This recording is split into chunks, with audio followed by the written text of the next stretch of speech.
आज हैं हमारे साथ समाज कल्याण मंत्री राजेंद्र पाल गौतम जी। सर, आपका मीडिया में आपका हार्दिक स्वागत है। सर, आज मानव कांशीराम साहब का 85वां जन्मदिन है। इस संबंध में आप क्या कहेंगे और देश को क्या संदेश देंगे? सबसे पहले मैं समस्त देशवासियों को और विशेष रूप से अनुसूचित जाति, अनुसूचित जनजाति, अति पिछड़ा वर्ग, माइनॉरिटी और न्याय पसंद लोग, उन सबको माननीय कांशीराम साहब के 85वें जन्मदिवस की शुभकामनाएं देता हूँ, बधाई देता हूँ। और आज एक महत्वपूर्ण बात है जो करनी है। आज जो हम लोग कुर्सी पे बैठे हैं, मंत्री के तौर पे बैठे हों, चाहे एमएलए और एमपी के तौर पे बैठे हों, चाहे आईएएस आईपीएस बन के बैठे हों, चाहे जुडिशियल ऑफिसर बन के बैठे हों, चाहे जज, इंजीनियर, डॉक्टर बन के बैठे हों, ये आसानी से नहीं मिला है। इसके लिए हमारे महापुरुषों का बहुत बड़ा त्याग, लंबी तपस्या और लंबा संघर्ष और बलिदान के बाद मिला है। तो मैं समझता हूँ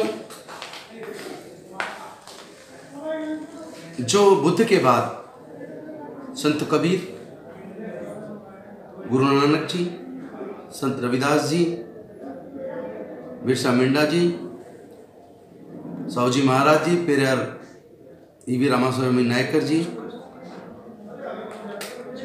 ज्योतिबराव फूले जी, सावित्रीबाई फूले जी और डॉक्टर बाबा साहेब अम्बेडकर, इन सब के एक लंबे संघर्ष और उसके आंदोलन को बाबा साहेब के बाद देश में अगर कोई सही लेटर और स्पिरिट के साथ लेके चले तो माननीय कांशीराम साहब लेके चले। हमारे समाज के लोगों के पास खेती की जमीन में कोई हिस्सा नहीं है, हमारे लोगों के पास इंडस्ट्रीज में कोई हिस्सा नहीं है, हमारे लोगों के पास प्राकृतिक संसाधनों में कोई हिस्सा नहीं है। जो भी कुछ थोड़ी बहुत तरक्की मिली है वो बड़े लंबे संघर्ष के बाद, बाबा साहेब के जीवन भर के बलिदान के बाद जो आरक्षण हमें मिला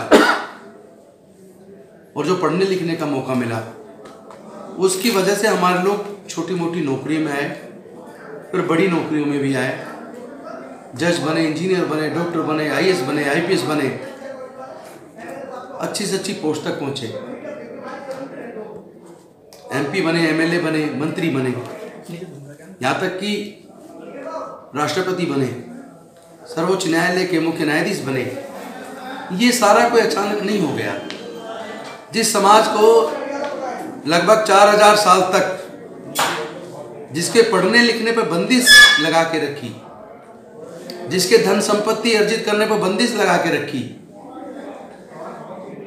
और लगातार 4000 साल तक गुलाम बना के रखा, लंबे संघर्ष के बाद डॉक्टर बाबा साहेब अम्बेडकर जी ने हमें आज़ादी दिलाई, पढ़ने लिखने का अधिकार दिलाया, रिजर्वेशन दिलाया। लेकिन उनकी मेहनत से जो कुछ मिला वो अकेले, माननीय कांशीराम साहब अकेले लंबे संघर्ष से जो कुछ दे के गए, वो हमारे तमाम विधानसभाओं में इतनी बड़ी मात्रा में एमएलएस और संसद के अंदर इतनी बड़ी मात्रा में एमपीज के होने के बावजूद, आईएएस आईपीएस डॉक्टर इंजीनियर जज होने के बावजूद, आज वो सब अधिकार जो बाबा साहब ने दिलाए थे धीरे धीरे छीनते जा रहे हैं। आज माननीय कांशीराम साहब के जन्मदिवस पर मैं पूरे समाज के साथ बात करना चाहता हूँ, सबसे निवेदन करना चाहता हूँ। ये जो विरासत बाबा साहेब की दी हुई है, जो हमारे महापुरुषों की दी हुई विरासत है और उनके द्वारा दिए हुए जो अधिकार हैं, वो आज छीन रहे हैं। एक ऐसी विचारधारा देश पे हावी हो रही है जो मानव में भेद पैदा करती है, जो जाति और धर्म के नाम पे दंगे कराती है, जो भारत के संविधान को खत्म करके मनुस्मृति लाना चाहती है, जिनकी आंखों के सामने जंतर मंतर पे भारत के संविधान को जलाया जाता है। एक ऐसी पार्टी आज सत्ता में है जो पूरे देश में लोगों में भय पैदा कर रही है। ऐसे हालात में मुझे लगता है कि सभी लोगों को एकजुट होकर ये एहसास करना पड़ेगा, जितना भी SC ST OBC माइनॉरिटी है, ये सब प्रताड़ित समाज है। हम सब के पूर्वज एक थे, हम सब लोग मूल निवासी है देश के, सब कुछ हमारा छीना है और आज सब कुछ खत्म होने के कगार पे है। मैं समझता हूं आज हम सब लोग मान्यवर कांसीराम साहब के जन्मदिन पे संकल्प लें, हम सब लोग छोटी छोटी जातियों के बंदिशों को खत्म कर दें। आओ हम सब लोग मिलके एक हो जाएं, जाति तोड़ो समाज जोड़ो। और अगर कोई पूछे तुम्हारी जाति क्या है, तो एक सुर में हम सब कहें अम्बेडकरवादी। एक सुर में हम कहें कि हम बाबा साहब के संविधान को खत्म नहीं होने देंगे।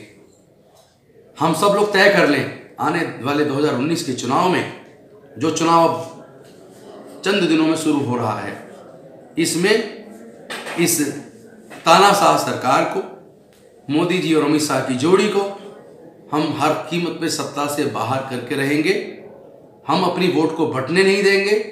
हम अपनी वोट को सारे देश के राज्यों में जो भी महागठबंधन होगा, जो मजबूत होगा, जो वहाँ भारतीय जनता पार्टी के गठबंधन को हराने की स्थिति में होगा, हम सब लोग उसको वोट देंगे। जैसे दिल्ली के अंदर अगर आम आदमी पार्टी हरा सकती है तो आम आदमी पार्टी को देंगे। अगर यूपी के अंदर सपा बसपा गठबंधन हरा सकता है तो सपा बसपा को देंगे। बंगाल के अंदर अगर ममता दीदी हरा सकती है तो ममता जी की पार्टी को, तृणमूल कांग्रेस को देंगे। अगर कर्नाटक के अंदर जेडी जनता दल सेकुलर और कांग्रेस मिलकर उसको हरा सकते हैं तो हम उनको देंगे। इसी तरह पूरे देश के अंदर जहां जहां अलग अलग राज्यों में जो जो गठबंधन भारतीय जनता पार्टी को हराने की पोजीशन में होंगे, हम सब लोग मिलकर अपना वोट उसको देंगे, अपने वोट को बंटने नहीं देंगे।